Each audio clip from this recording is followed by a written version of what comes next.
They are planning to transform human society. They want to transform it into what you would think of now as a sci-fi movie. They're openly talking about it. They're talking about 2030 and at that period, a year that comes up in relation to many different things. And the idea is to connect the human brain to AI so that, and I'm summarizing here what they're openly saying, and they're openly saying it because they can't hide it anymore. You know, there comes a point where you are under the radar, but when you actually want to introduce it, you can't hide it anymore. So you have to sales pitch it. So you go from hiding it and developing it to selling it. So what they're selling it on is connect your brain to AI and you'll become superhuman. You'll become like the gods. No, you'll become subhuman, not superhuman. You'll become post-human. That's the idea. And people like Ray Kurzweil at Google openly saying that once the AI is connected to your brain, AI will do more and more of human thinking until human thinking as we know it now is negligible and basically disappears. At that point, the human mind will be the AI mind. Up to this point, they've had to manipulate perception to dictate behavior.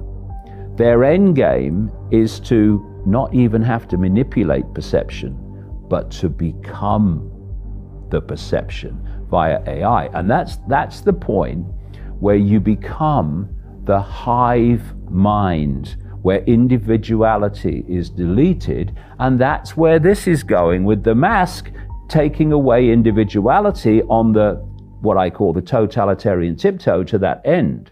Take me to 2022, August, 2 years from now, and let's assume, God forbid, that we've acquiesced every single step of the way. What does this world look like?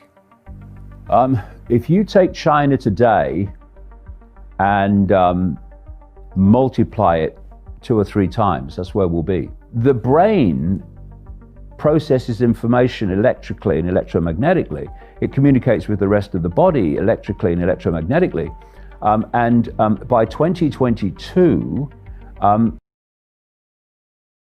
impact on the human environment will be vastly more than it is now. The body is an antenna. It's, the whole foundation of the body is a waveform information field from which the body we see is a projection. So any electromagnetic frequencies that adversely impact on the wave electromagnetic frequency balance of the body field is going to have psychological and what we call physical effects. And if you can access that frequency band with externally generated frequencies, it's been well known. It's been done by governments like the Russian government, etc. Way back in the 50s, it was going on. If you can get your frequency right, you can plant thoughts and perceptions in the minds of people, which they will then experience as their own thoughts and their own decisions, but actually externally being put in. So the more you build this grid of frequency, this sub-reality, and by 2022 it will be some way advanced from what it is now, your potential to control the human mind will be greatly advanced even from what it is now, where you have so much control that there won't even be any resistance, because you won't even manifest the thought to resist or the thought to say no, because you're not in control of your mind anymore. This is the progression towards complete AI control of the human mind. We are literally at the cusp between what remains of human freedom and the end, completely the end of human freedom, even the ability to think what you choose to think, where we are going to decide the future of the human race, even the existence of the human race as we've known it. That's where we are. Why do they target the young? And now why are they targeting the very young? Because they have a time scale. They have a script. They have a sequence of events.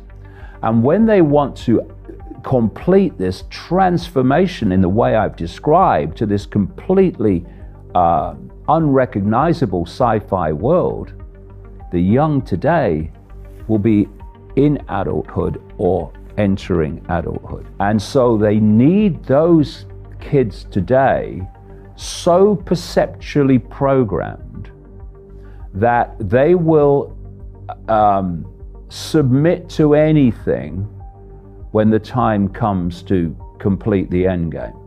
In all of your 30 years studying this, did you ever expect such an accelerated period like we've seen in 2020?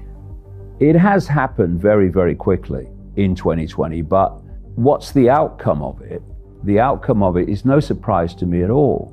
I was writing about the basic themes of this in the mid-1990s, before we can turn this around, because only then will people realize that actually this is not some theory, this is fact, and this is real, and this is happening. There's such a chasm between what's going on and what most people think is going on.